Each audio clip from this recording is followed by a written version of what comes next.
Bonjour. Pratiquement tous les jours, la presse fait l'écho d'une opération de piratage informatique qui vise soit une entreprise, soit une administration, soit un pays, voire même plusieurs pays. Le virus WannaCry, par exemple, en mai dernier, a touché plusieurs centaines de milliers d'ordinateurs. On passe donc vraiment à une autre échelle. Alors, les entreprises sont-elles bien protégées sur le plan informatique aujourd'hui? Et nous allons essayer de répondre à cette question cruciale avec René-Paul Biraud, qui est directeur sécurité et conformité de SCC, qui est une SS2I spécialisée dans le support aux entreprises.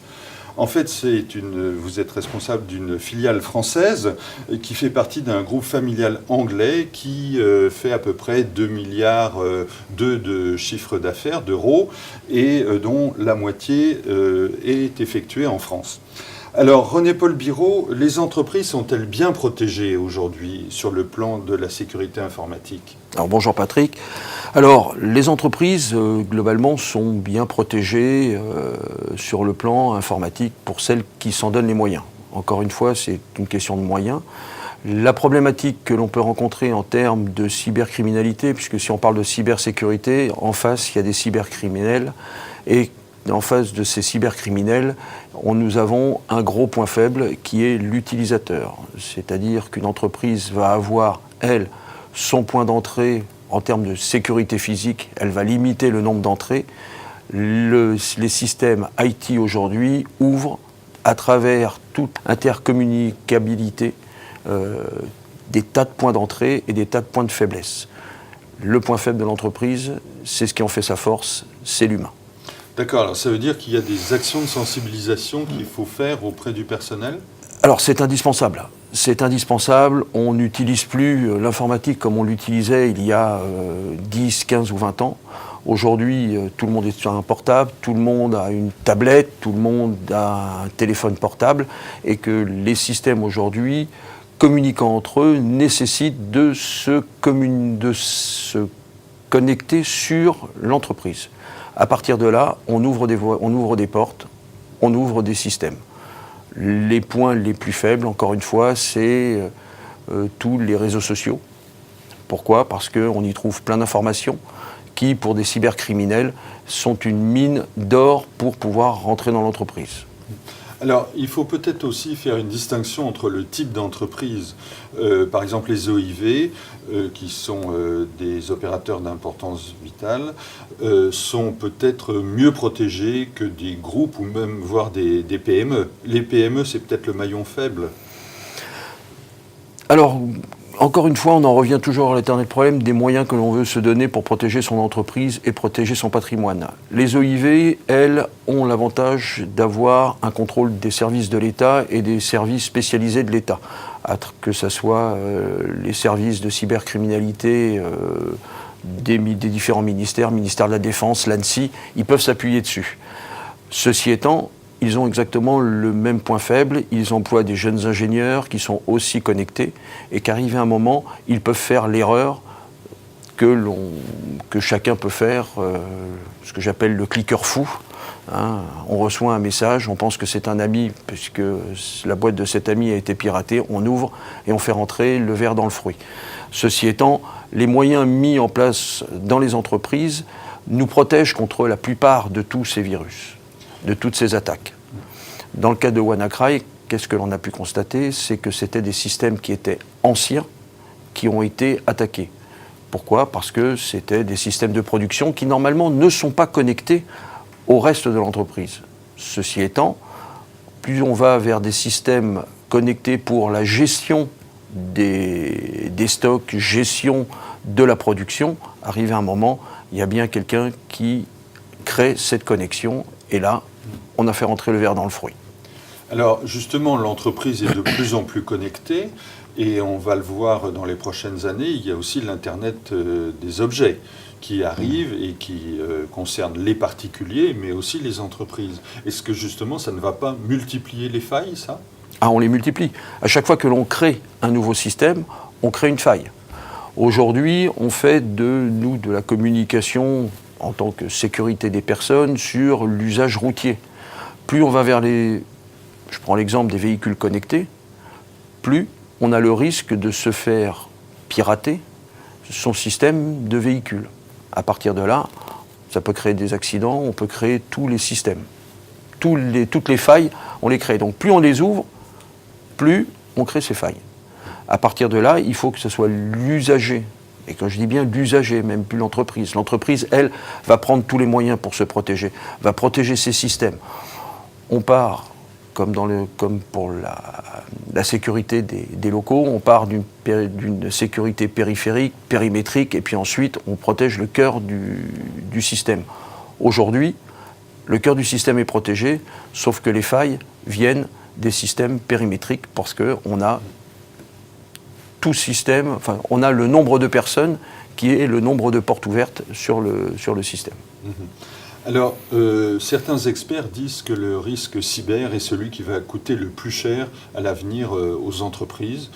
On a vu avec ces différentes opérations de piratage des dégâts vraiment importants, avec des usines qui ont dû fermer, des services médicaux qui ont dû fermer aussi pendant plusieurs jours, voire quelquefois des semaines.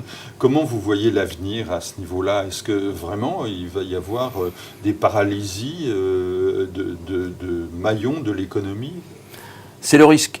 C'est le risque, pourquoi? Parce que les cybercriminels ont deux avantages. Hein. C'est qu'ils ont toujours un coup d'avance et que tous les systèmes que l'on met en place pour se protéger arrivent a posteriori. Alors ils arrivent très vite. Ça, on peut pas le nier. Très rapidement, la parade au virus est mise sous 24 ou 48 heures, on a trouvé la parade. Ceci étant, tous ceux qui ont été infectés l'ont été. Donc effectivement, la paralysie, on ne peut pas parler de paralysie. La paralysie a été faite volontairement sur les conseils, je dirais, des informaticiens, des ingénieurs informatiques, des entreprises comme les nôtres, de façon à éviter la poursuite, la contagion. C'est comme la grippe. Si je cantonne mon virus à une personne qui reste enfermée pendant son temps d'incubation, fatalement, il n'y aura plus de contamination à l'extérieur. Si je la laisse sortir, c'est pour ça que très rapidement, des entreprises dont je tairai le nom, qui ont eu des usines, qui ont été arrêtées pendant 24 ou 48 heures, c'était pour s'assurer que le site pouvait redémarrer en toute sécurité. Et puis surtout, faire évoluer les patchs de sécurité qui n'étaient plus maintenus parce qu'on était sur des systèmes anciens. Alors justement, vous évoquez le savoir-faire des cyberpirates.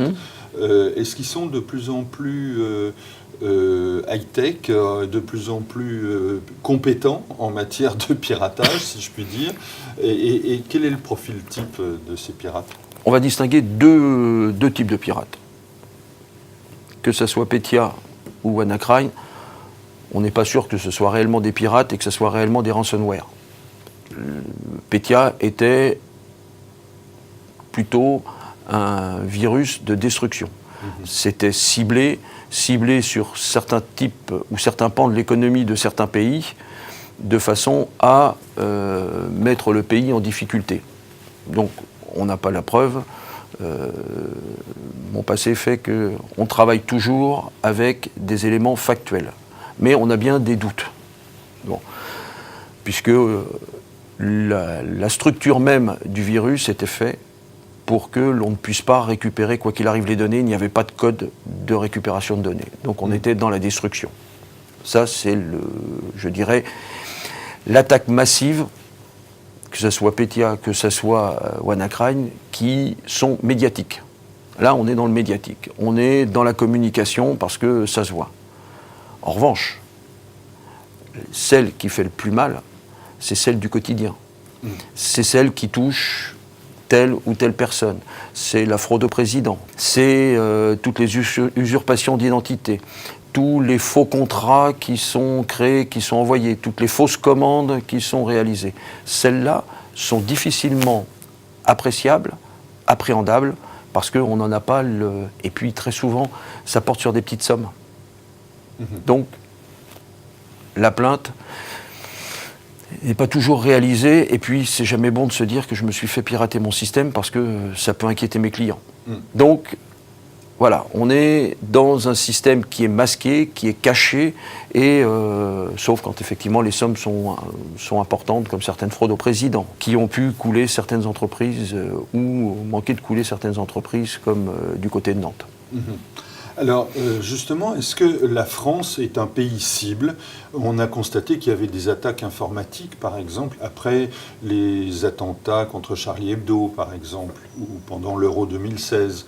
Est-ce que la France est particulièrement visée par ce genre d'attaque? Alors, on en revient aux deux types, où on cherche l'action médiatique. Et effectivement, à ce moment-là, on va retrouver nos terroristes favoris qui se trouvent du côté du Moyen-Orient, qui attaquent de tous bords, que ce soit dans la rue ou sur un plan informatique, comme on a pu l'avoir avec, c'était France O, je crois, qui a vu son France TV Monde qui s'est fait pirater.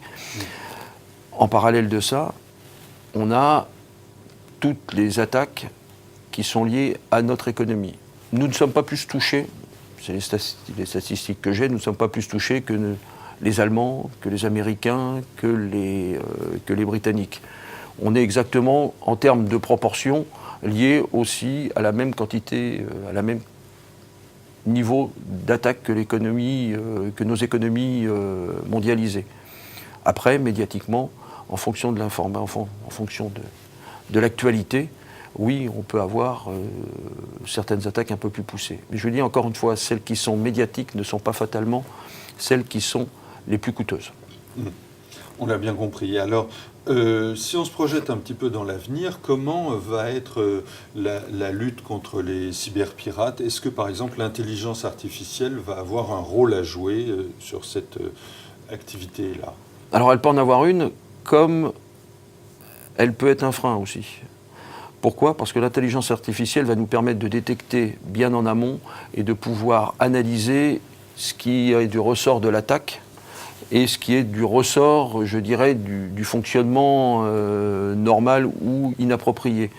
En revanche, si les entreprises se dotent de l'intelligence artificielle pour se protéger, n'oublions pas que les cybercriminels, eux, se doteront de l'intelligence artificielle pour attaquer. Et nous retrouverons à, comme certains films nous l'ont laissé prédire, une guerre des machines, à savoir celle qui sera la plus intelligente et qui ira la plus vite.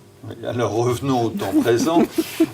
Justement, quel est le rôle du directeur sécurité sur ce sujet? Est-ce qu'il doit avoir le pas sur le DSI? Est-ce que ça doit être la même personne qui doit avoir cette fonction de surveiller les risques cyber? Alors, ce que je pourrais être tenté de dire, c'est que la sécurité des systèmes d'information rentre dans la sécurité globale d'une entreprise. Donc elle doit être intégrée, à mon sens, à la direction sécurité. C'est un pan de la direction sécurité.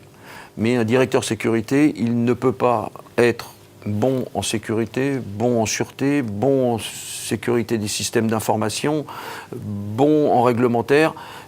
L'homme parfait n'existe pas, ou alors c'est une machine, et jusqu'à présent, j'en ai pas beaucoup rencontré. En revanche, beaucoup d'entreprises rattachent le RSSI au DSI.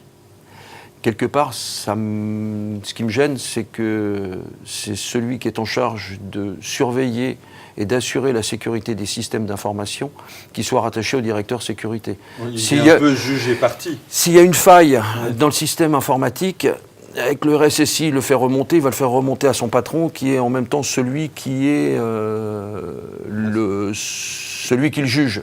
Donc ça veut dire que s'il a bien fait son travail, arrive un moment, il va devenir dangereux pour le DSI. Moi, je pense qu'effectivement, le RSSI doit être une entité à part, rattachée à la direction sécurité, et qui doit jouer son rôle parfait de contrôle et de veille à destination de la direction sécurité. La direction informatique, pardon. Oui, oui. C'est une tendance qui se développe, ça, que le directeur sécurité soit aussi responsable des risques cyber? Ça le devient. Ça le devient pourquoi? Parce que de plus en plus, nous voyons arriver la nouvelle réglementation sur la gestion des données personnelles, la RGPD ou la DPGR, avec la nomination du DPO. Et donc la partie réglementaire vient s'intégrer maintenant dans la partie SI, puisqu'on doit assurer la sécurité des données personnelles de nos clients, de nos utilisateurs, de nos salariés, enfin de l'intégralité des données que l'on a. À partir de là, les données sont stockées sur les serveurs et de plus en plus même sur le cloud, puisque beaucoup de systèmes fonctionnent en SaaS. Et donc il faut que ce soit une personne totalement indépendante qui ait ce regard extérieur à la protection de ces données. Le RSSI, c'est la même chose. Lui, il sera en charge d'assurer la sécurité pour que les données personnelles, dont le DPO et les registres du DPO, soient parfaitement sécurisés. S'il est directement rattaché à la DSI, c'est toujours l'éternel problème.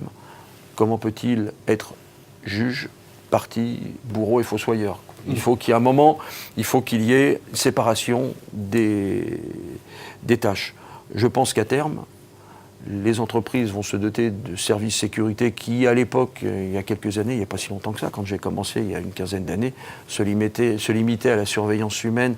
Les 3 agents de sécurité qu'on avait à l'entrée, qui regardaient, qui avaient un trombinoscope et puis qui regardaient les personnes passer. Aujourd'hui, la tâche et je dirais les fonctions du directeur sécurité sont en train, de par ces nouvelles réglementations, de par ces nouvelles technologies, sont en train de s'étendre. Très bien. René-Paul Biraud, merci beaucoup et à très bientôt pour un autre débat. Merci Patrick.